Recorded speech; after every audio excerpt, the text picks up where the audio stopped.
É tempo de avivamento. É noite de avivamento. Ouça o que o Senhor está dizendo. Ele vai falar com você e comigo nessa noite. Amém? Na verdade, o Espírito já estragou tudo que eu tinha programado. Porque sabe aquela palavra que você fica guardando, prepara para o final? Mas daí chega aqui e Deus manda falar isso. Então vocês vão entender por quê depois. Mas a palavra, e o título dessa palavra é a palavra-chave para um avivamento. A palavra-chave para dar vida àquilo que está morto. Nós vivemos num tempo e numa época em que ouvimos por todos os lados da mídia, redes sociais e pessoalmente pessoas que têm a disposição, a vontade de dar mensagens, palavras de ânimo, palavras de poder. E nós entendemos isso vendo influenciadores, palestras motivacionais, e tudo visando e tentando passar uma palavra de poder, uma palavra de mudança e que produza algo extraordinário. Temos os filósofos e os filósofos de WhatsApp, que são aqueles amigos, eu não sei se você tem, eu tenho vários, que mandam mensagens frequentes, e mensagens bonitas, e com a intuição, com o intento de te edificar, te animar, e até os poetas de rua. Esses dias estava trabalhando e um morador em situação de rua passou perto de outro e diz: "Ô irmão, Deus é contigo". Então são mensagens, são palavras que estão por aí, mas que nem sempre produzem o efeito desejado. Qual a palavra-chave, qual a palavra de poder que pode produzir vida, trazer avivamento e transformar uma situação? Existe essa palavra? Existe essa frase na Bíblia? E eu descobri que existe. E é sobre ela que é o título dessa mensagem. Que palavra seria essa? Em nome de Jesus, levanta e anda. Lázaro, sai para fora. São palavras de poder e foram usadas por Jesus, mas nós vamos entender isso baseado na leitura e no texto de Ezequiel, capítulo 37, de 1 a 11. Veio sobre mim a mão do Senhor, Ele me levou pelo Espírito do Senhor e me deixou no meio de um vale que estava cheio de ossos, e me fez andar ao redor deles. Eram muito numerosas na superfície do vale e estavam sequíssimos. Então me perguntou: "Filho do homem, acaso poderão reviver esses ossos?" Respondi: "Senhor Deus, Tu sabes." Disse-me Ele: "Profetiza a esses ossos e dize-lhes: ossos secos, ouve a palavra do Senhor. Assim diz o Senhor, Deus, a esses ossos: eis que farei entrar o Espírito em vós, e vivereis. Porei tendões sobre vós, farei crescer carne sobre vós estenderei pele, e porei em vós o Espírito, e viverei, e sabereis que eu sou o Senhor." Então profetizei segundo me fora ordenado. Enquanto eu profetizava, houve um ruído, um barulho de ossos que batia contra ossos, e se ajuntavam, cada osso ao seu osso. Olhei, e eis que havia tendões sobre eles, e cresceram as carnes, e se estendeu a pele sobre eles, mas não havia neles o Espírito. Então ele me disse: "Profetiza o Espírito, profetiza, ó filho do homem, e dize-lhe: assim diz o Senhor Deus, vem dos quatro ventos, ó Espírito, e assopra sobre esses mortos, para que vivam." Profetizei como ele ordenara, e o Espírito entrou neles, e viveram, e se puseram em pé, um exército sobremodo numeroso. Então me disse: "Filho do homem, esses ossos são toda a casa de Israel. Eis que dizem: os nossos olhos se secaram e pereceu a nossa esperança. Estamos de todo exterminados. Essa é a visão do profeta que ele teve. E eu vou ver com vocês 3 elementos fundamentais para que haja avivamento. O primeiro deles, primeiro elemento fundamental, é a revelação e intervenção de Deus sobre a realidade do seu povo. O Marcos começou sábado aqui essa palavra, esse acampamento, e eu sei, inspirado por Deus, ele disse que nós somos atraídos a Jesus. Você não está aqui, eu não estou aqui porque somos bonzinhos, porque tivemos uma visão melhor ou temos uma visão melhor do que os outros. Não, Deus encerrou a todos debaixo da desobediência para mostrar e nós conhecermos a sua misericórdia. Deus nos atraiu, a obra é dele, e o avivamento só pode existir quando Deus intervém para mostrar a situação que se encontra o seu povo. Deus precisa de um profeta, e foi o que ele fez e quem ele usou nessa visão. Deus já sabia da condição. A visão é dada ao profeta. Deus sabia e Deus sabe a condição da igreja hoje. E é importante aqui que tudo que nós vamos ver, eu quero que você entenda que estou falando dos judeus, do povo de Deus, e que é para nossos dias hoje, para o povo de Deus hoje. Então Deus já sabia da condição do povo, Deus sabe da condição em que estamos hoje como igreja. Deus não precisa de que alguém o revele, mas Ele precisa revelar a nós. E Ele fez isso com Ezequiel. Tem que haver quem denuncie o pecado, tem que haver quem ore pela igreja, pelo povo de Deus. E é impossível você receber de Deus uma visão, um entendimento de como anda a igreja, de como está a igreja, e não passar a orar por ela. Tem que haver quem ore, tem que haver quem profetize. Mas você vai dizer: mas alemão, isso aí era no Velho Testamento. Deus falava através dos profetas, hoje nos fala em Cristo, como diz Hebreus, amém, e é verdade. Mas em 1 Coríntios 14:1, diz assim o apóstolo Paulo: segui o amor e procurai com zelo os dons espirituais, mas principalmente o de profetizar. Então não é só para o Velho Testamento, é também para hoje. Sabe por quê? O versículo 22 explica: de sorte que as línguas são para um sinal, não para os fiéis, mas para os infiéis. E a profecia não é sinal para os infiéis, mas para os fiéis. Profecia é para a igreja. Profecia é para o povo de Deus. Profecia é para nós, para edificar e para fortalecer. Por isso Deus, e Paulo aqui, exorta e admoesta que procurai. A gente precisa procurar esse dom. Com zelo, os melhores dons, e ele dá aqui o de profecia. Bem, dito isso, é preciso dizer que o profeta, ele precisa dizer única e exclusivamente aquilo que Deus falou. Nada mais do que isso. A profecia de Ezequiel só teve eficácia porque ele falou exatamente aquilo que Deus falou e nada mais. Essa é a responsabilidade do profeta. Ao contrário também do que se vê ou pensam hoje, tratam os profetas como deuses, como alguém acima dos outros. E nós entendemos, lendo a palavra, que o profeta é um dom de Deus. E se é um dom, nada é dele. Tudo é de Deus, e tudo é dado por Ele. Não é alguém digno de adoração, de idolatria, e que faça fila na casa do profeta para ouvir profetadas. Não é nada disso.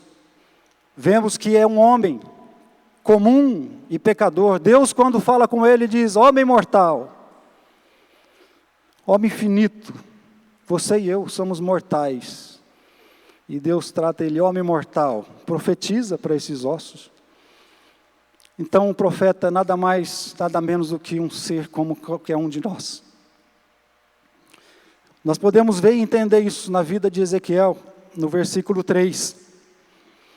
Então me perguntou, filho do homem, há outra tradução que diz, homem mortal, acaso poderão reviver esses ossos? Respondi, Senhor Deus, tu sabes. Disse-me ele, profetiza a esses ossos e diz-lhes, ossos secos, ouve a palavra do Senhor. Aonde eu entendo a humanidade do profeta aí. Quando Deus perguntou para ele, pode acaso esses ossos reviver? E uma coisa é alguém chegar para você e perguntar, você crê que aquela pessoa pode ser curada? Sim, eu tenho certeza que você vai dizer, para Deus tudo é possível, nada é impossível ao que crê, eu creio, Deus faz. Outra coisa é quando você está passando por uma doença ou alguém da sua família e você crê que pode e que vai acontecer. Isso é a nossa humanidade. E Ezequiel não foi diferente. Quando Deus perguntou, ele estava vendo, era uma visão, ele estava vivenciando aquilo. E ao olhar para aqueles ossos secos, a humanidade apareceu e ele dizia, Senhor, meu Deus, tu o sabes. Ele devia saber, né? Lá em Samuel diz que Deus é quem dá vida, quem tira a vida e tudo mais, mas mostra a sua humanidade, como eu e você. Senhor, tu sabes. Reconheceu a sua fraqueza, incapacidade, mas também exaltou e reconheceu a soberania e sabedoria de Deus. E assim é que nós devemos ser. Segundo elemento necessário para um avivamento é o reconhecimento, ou a percepção do pecado por parte do povo. Sem arrependimento não há avivamento. O versículo 11 dessa passagem diz, então me disse, filho do homem, estes são toda a casa de Israel. Eis que dizem, Israel diz, os nossos ossos se secaram, e pereceu a nossa esperança, e estamos de todo exterminados. Essa era a condição reconhecida pelos judeus. Nossos ossos se secaram. Sequidão na Bíblia, ela tem o significado de sede, falta de beber. E esse povo reconheceu, estava reconhecendo a situação deles. Estavam exterminados, sem esperança, sem terem quem crer, sem terem quem esperar, e de todo exterminado. Só depois dessa atitude é que pode vir o avivamento. A palavra diz que a semente, ela só nasce, se depois que ela cair na terra, ela morrer. Nós podemos e só podemos renascer, se morrermos primeiro, se nos esvaziar, para que Deus dê o fruto e o crescimento que Ele quer.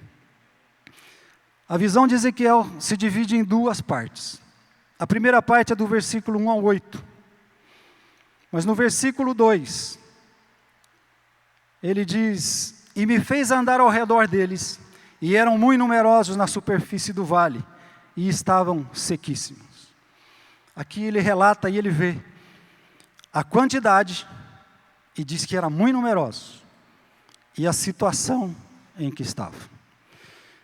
Irmãos, quando eu disse que essa palavra é para a igreja hoje, é porque se nós olharmos para a igreja como um todo, como povo de Deus, são muitos os que se afastaram de Deus. São muitos os que estão afastados de Deus. Se olharmos aqui, é um termômetro para isso.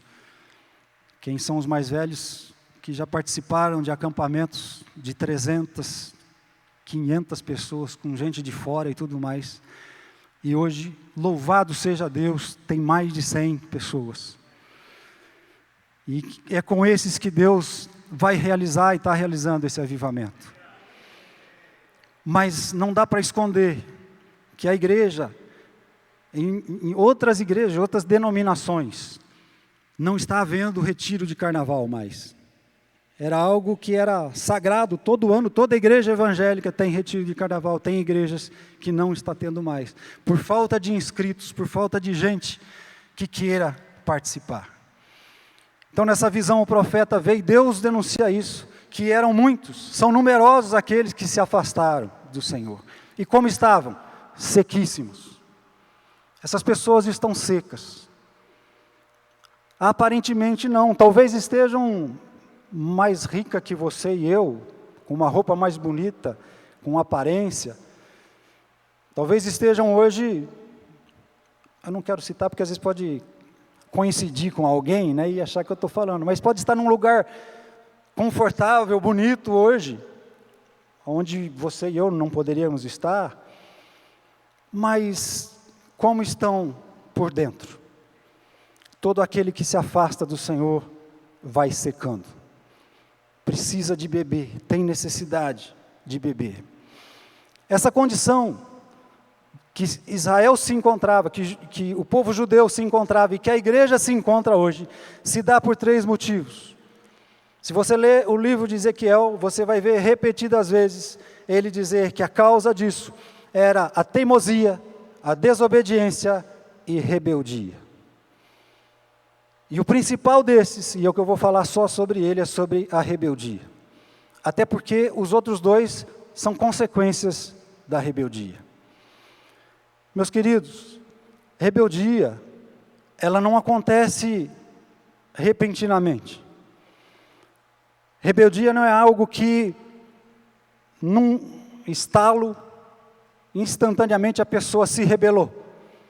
Com algumas exceções. A pessoa se magoou, brigou com alguém, sei lá, mas ninguém sai da igreja e diz, eu não quero mais Deus, eu não quero mais saber de Deus, eu estou contra. Eu, pelo menos, nunca vi isso. Rebeldia é algo que é sutil e que vai crescendo e vai transformando a pessoa e trazendo a teimosia e a desobediência. O primeiro passo da rebeldia é quando o povo de Deus, a igreja de Deus, acha que Deus está privando ele de algo bom, ou melhor do que aquilo que Deus podia dar. O povo de Israel cometeu esse pecado, né, lá em 1 Samuel. Os outros povos tinham reis. Israel era governado por Deus, pelo Senhor dos exércitos. Mas eles queriam um rei, porque os outros povos tinham. E parece que os outros povos eram mais felizes. É melhor ter um rei, é mais chique, dá mais, sei lá. Mas essa foi a tentação. Começar a achar que Deus está privando de algo que seria melhor. Começa aí, essa sementinha. O primeiro passo é achar que o jeito de se vestir do mundo é melhor, é mais bonito. É achar que o jeito de se divertir do mundo é mais divertido do que o meu, do que o nosso. É achar que o jeito e como gastam o dinheiro no mundo é melhor e mais agradável do que o nosso. Dá o dízimo, dá a oferta. Imagina. Melhor é aquele que não dá e tem um monte de coisa, e enfim. É assim que começa a semente de rebeldia. Como se Deus estivesse privando de algo. Sexo antes do casamento, mas é normal, hoje tudo. Deus é um Deus chato, puxa vida. Deus não sabe dos hormônios. Deus não sabe de como vive hoje a sociedade. Ele está me privando de algo que é maravilhoso. Eu garanto para você que não é. Que maravilhoso é você obedecer a Deus na pureza e nos seus mandamentos, em tudo que Ele ordena. E então você vai ser feliz de verdade. Não entre nessa. Esse é o primeiro passo.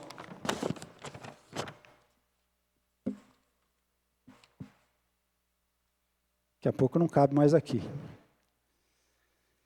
Então é possível, mesmo eu sendo o povo de Deus, igreja, estar em Cristo e estar seco, morto e não sei? Sim, É possível.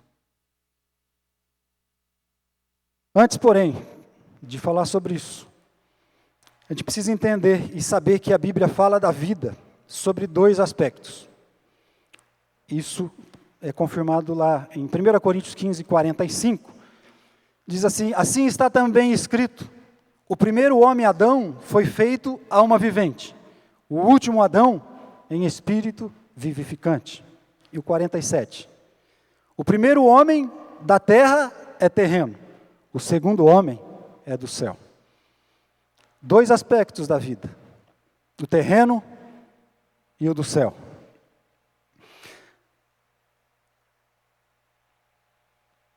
A vida, o primeiro aspecto dela, um deles, está lá em Eclesiastes 1, de 1 a 11. Não está aí porque é comprido, e eu só vou citar o que diz lá.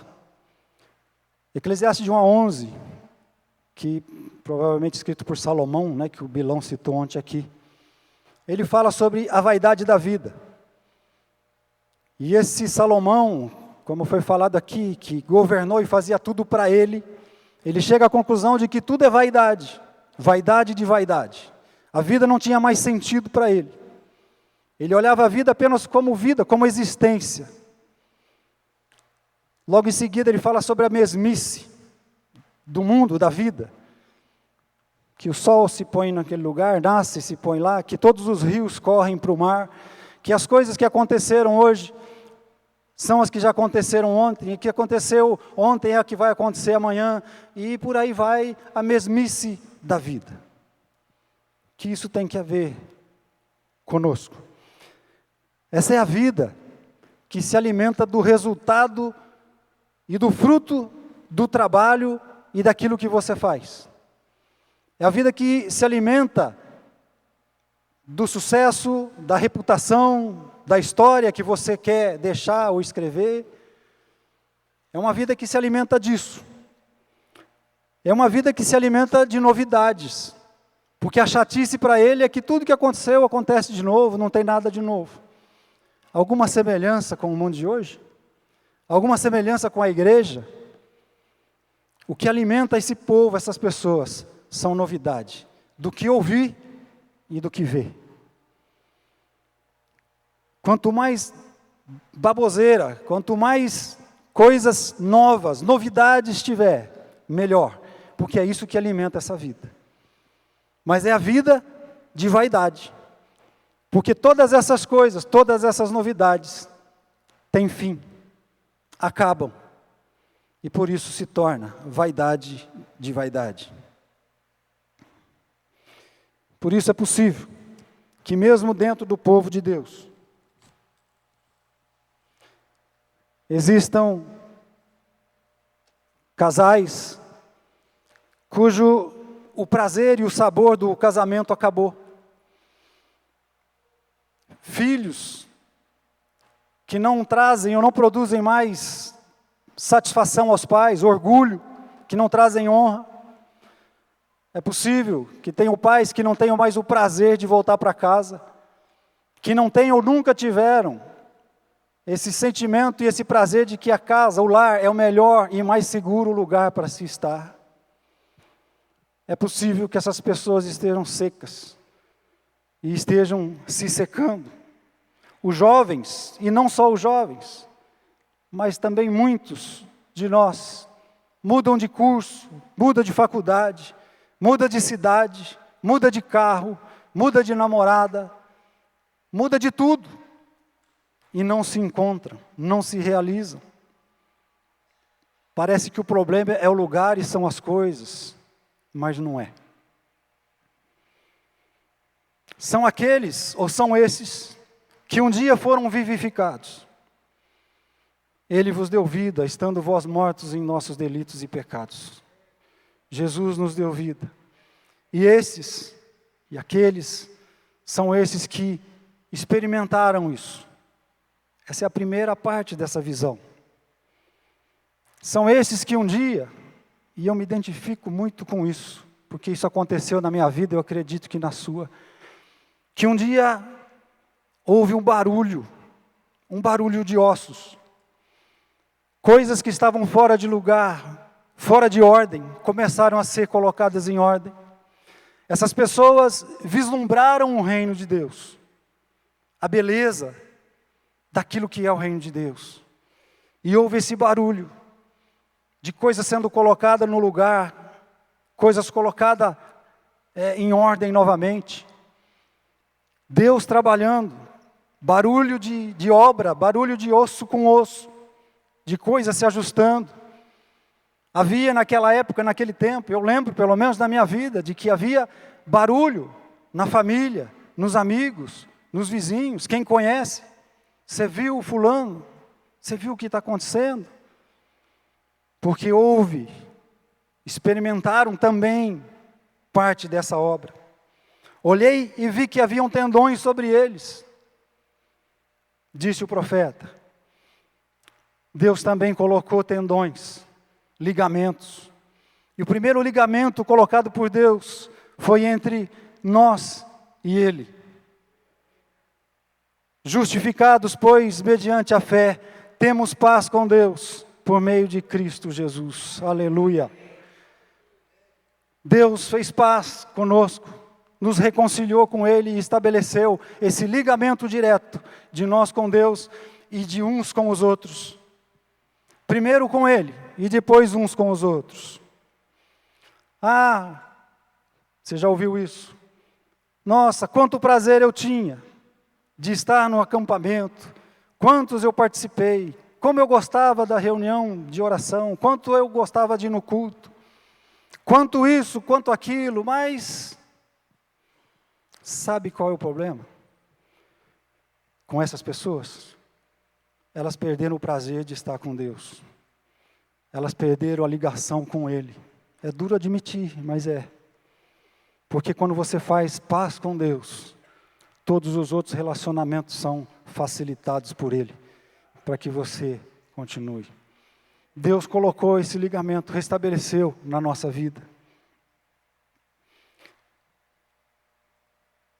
Esses irmãos perderam o relacionamento com Deus e a vontade de estar aonde Deus está. Por isso não estão em reuniões, porque é onde Deus está. Mas Deus está lá na chácara onde meus irmãos, minha família está passando o carnaval. Deus está lá no hotel onde... Tá. Mas Deus só se manifesta onde Ele é invocado e chamado. Confesso para vocês que às vezes eu venho numa reunião de oração, num culto. Sim, muitas vezes. Pelos irmãos, por alguns que a gente tem mais afinidade, porque eu vou ver, que a gente vai estar junto. Mas nem sempre é assim. Às vezes não tem essa vontade, não é isso que motiva. E o que motiva? É saber que Deus vai estar aqui. É a importância de estar aonde Deus está.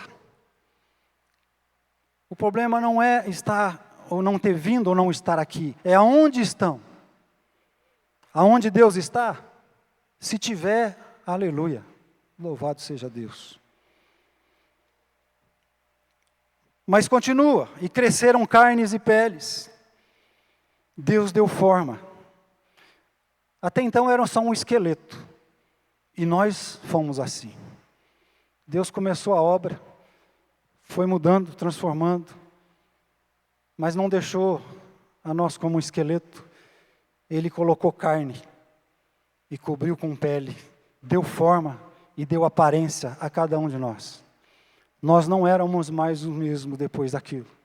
O mundo começou a nos ver diferente, as pessoas começaram a nos ver diferente.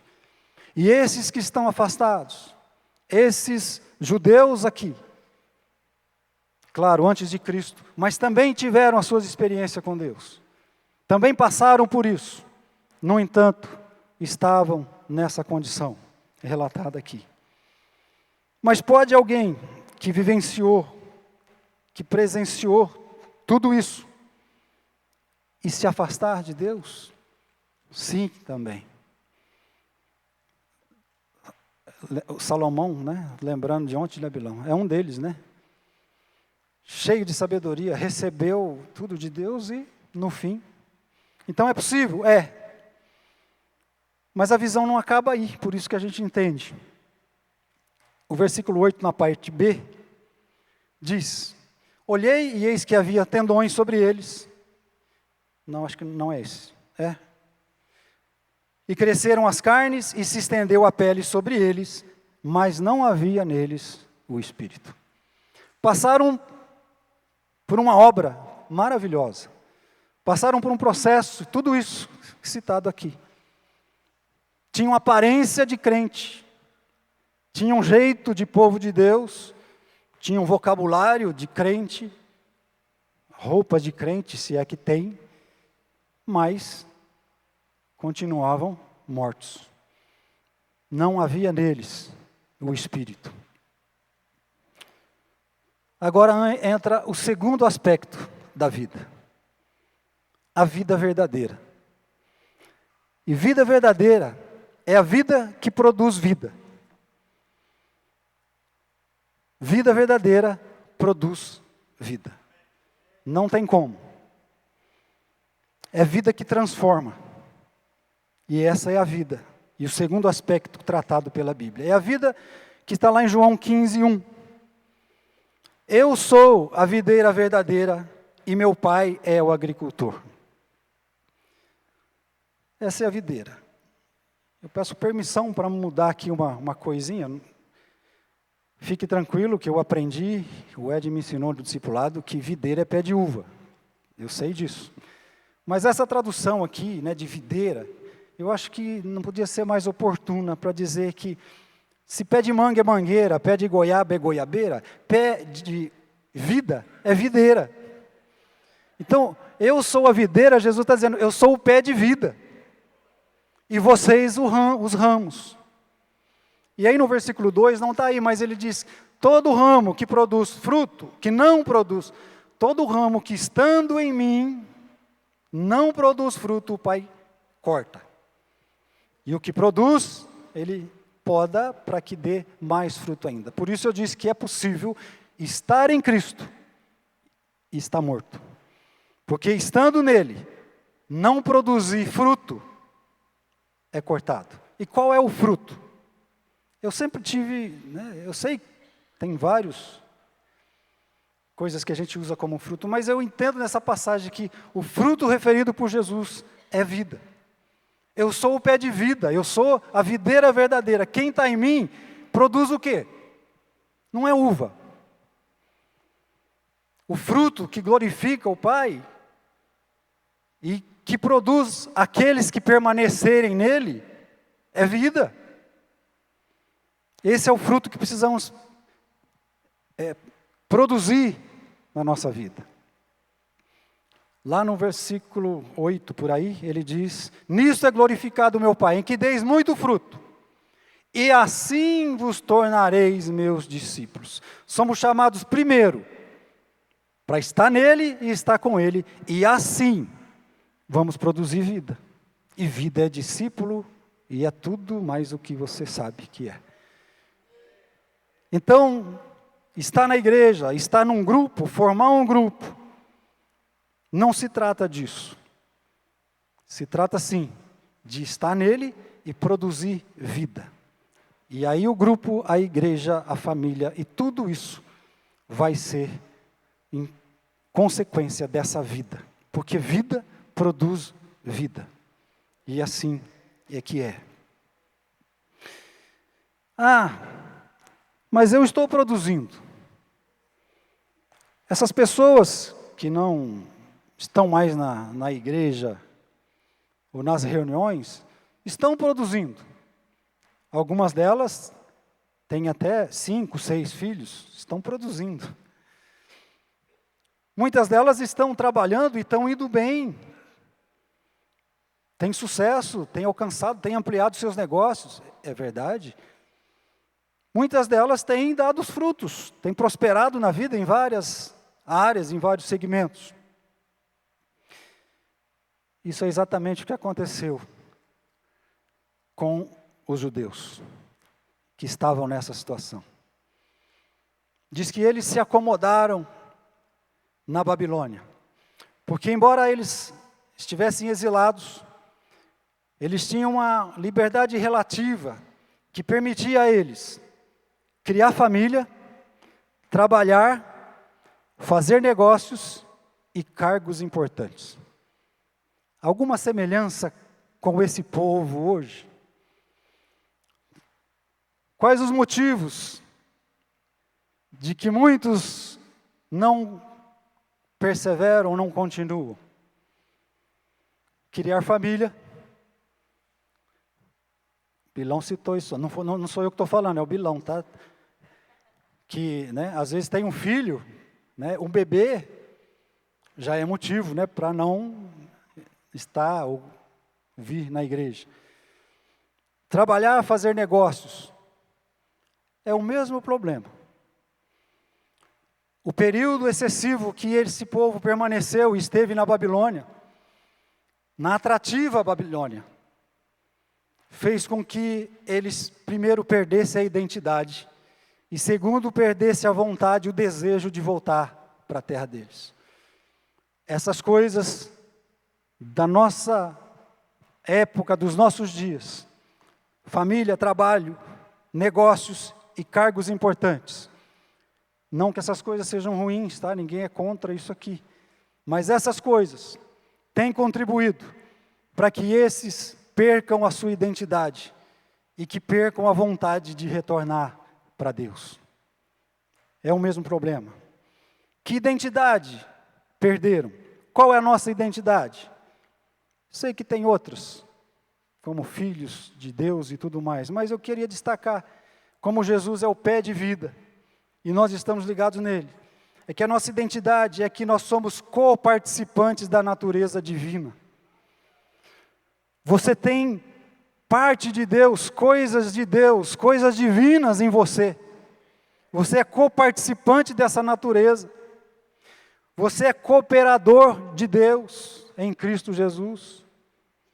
Nós somos co-herdeiros com Cristo. E eu posso dizer que somos coprodutores de vida. Porque em Cristo nós também podemos produzir vida.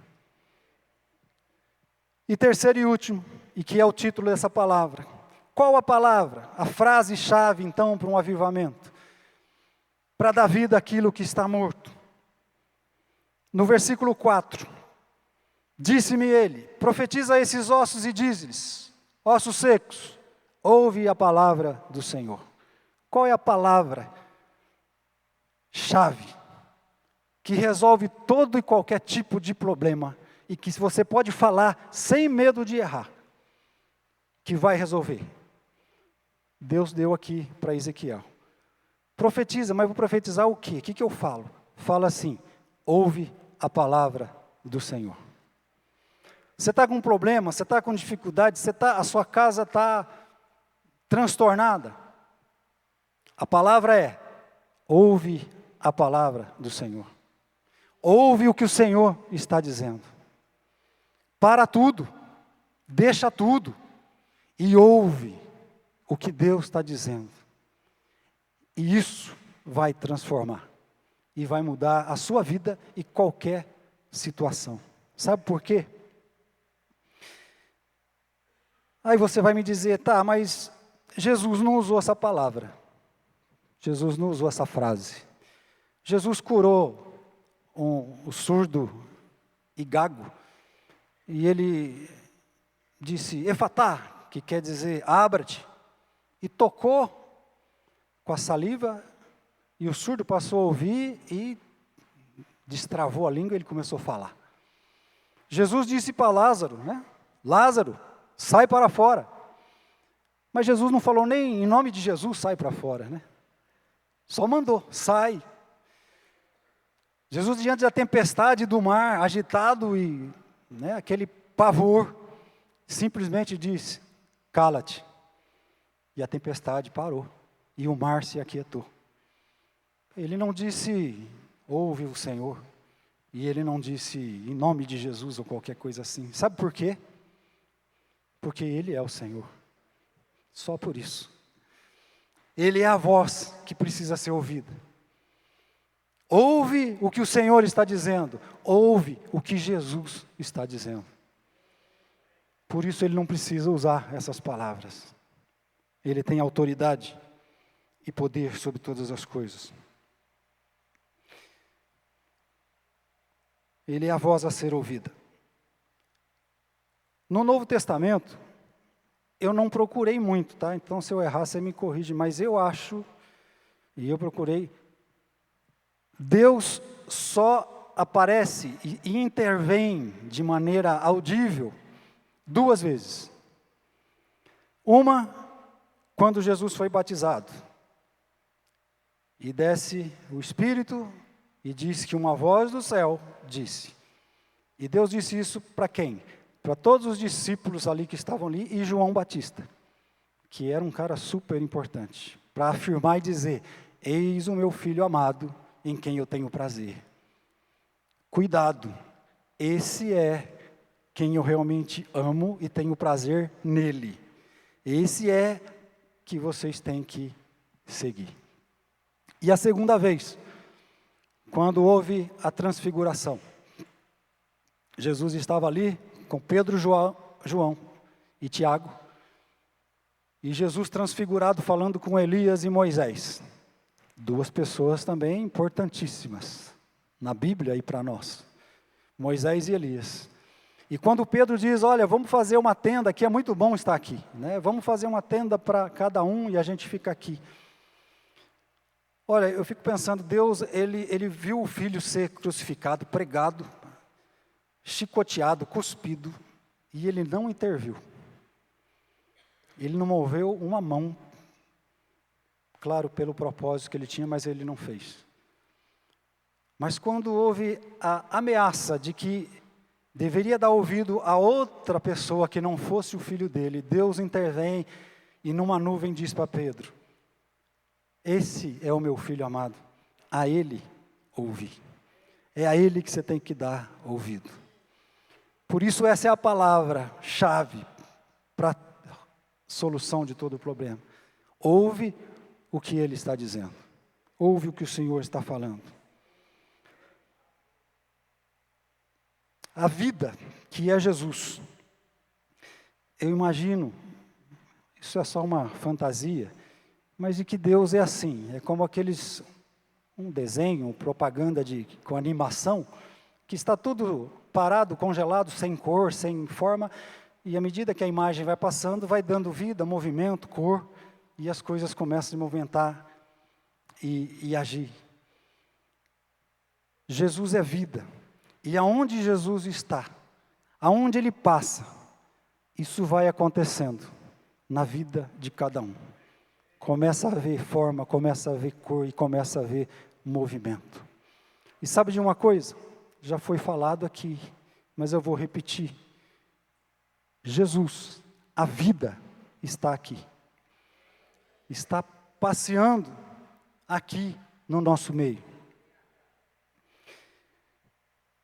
Você sabe por quê também? Jesus disse, nós estudamos isso hoje cedo, né? Sabe por que Jesus ofereceu para a mulher samaritana água viva?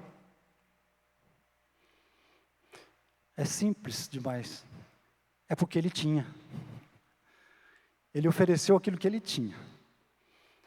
Eu vi que alguns aqui fizeram esse propósito, na prática, de levar essa água viva, né? De jorrar essa água viva em casa. Amém. Que bom propósito. Mas lembre-se disso. Você não pode jorrar nada se você não beber dela primeiro. Jesus ofereceu, porque se a mulher dissesse assim, ó, eu quero dessa água viva, ele tinha para dar. Jesus está te oferecendo hoje. Aquele que tem sede, vem a mim e beba. Ouça o que está dizendo o Senhor. Ouve o que o Senhor está dizendo. Se alguém tem sede, está seco, se há ossos secos, uma situação impossível, improvável na sua vida de acontecer, aquela pessoa que parece que nunca vai se converter, da sua família, aquele que você quer que esteja com você, ouça o que o Senhor está dizendo. Ele é a vida. No plano de Deus, na visão de Deus não existe morte. Morte é algo terrível e causa medo para nós. Para Deus isso... mas Jesus experimentou a morte. Jesus passou e venceu a morte. Eu acredito que a morte para Jesus, claro, como homem, foi todo o sofrimento e o peso do nosso pecado. De maneira alguma estou tirando isso. Mas que foi algo de quem só vê a vida e é a própria vida. A morte foi apenas um detalhe. Porque Deus é a vida. E essa vida está aqui. Essa vida chegou aqui desde o primeiro dia de acampamento. Esteve, está aqui passeando. E sabe o que ele está dizendo? Se alguém tem sede, venha a mim e beba. E aquele que beber, aí então vai se tornar nele essa água, um rio, a jorrar e a produzir mais vida e mais vida. Mas essa vida está aqui. Se tu soubesses quem é o que te pede. E eu digo aqui, se tu soubesse, se vocês soubessem quem é que está aí passeando no meio de vocês. Se vocês soubessem que Ele está aí e que está dizendo, você tem sede? Venha a mim e beba. Como Ele vai te servir essa água, eu não sei. Se Ele mesmo, se os anjos, se o Espírito, que é vida. Mas Ele está aí. Você sabe disso? Se tu soubesse, você pediria. E Ele te daria a água viva. Não daria outra coisa. Então eu peço que você feche os olhos e creia nisso. Ouça o que o Senhor está dizendo. Ele está aí. E se você sabe quem Ele é, e se você tem a necessidade de beber, peça, e Ele te dará água viva.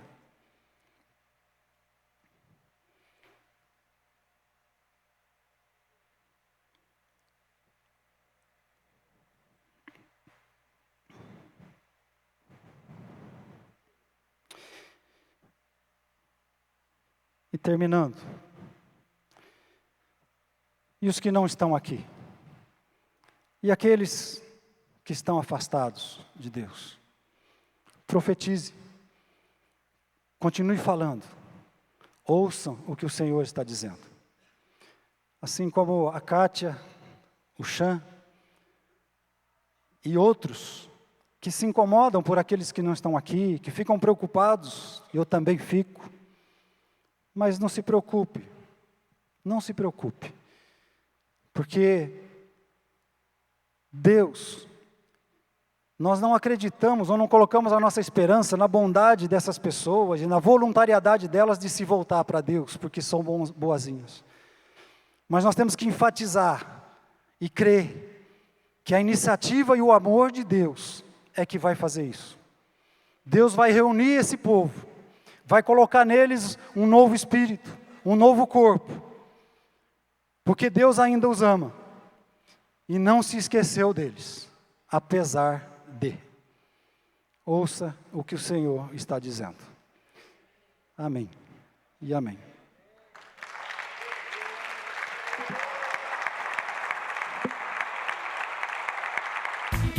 tvcmc.com.br é o nosso canal para compartilhar o Evangelho do Reino de Deus e o senhorio de Jesus Cristo.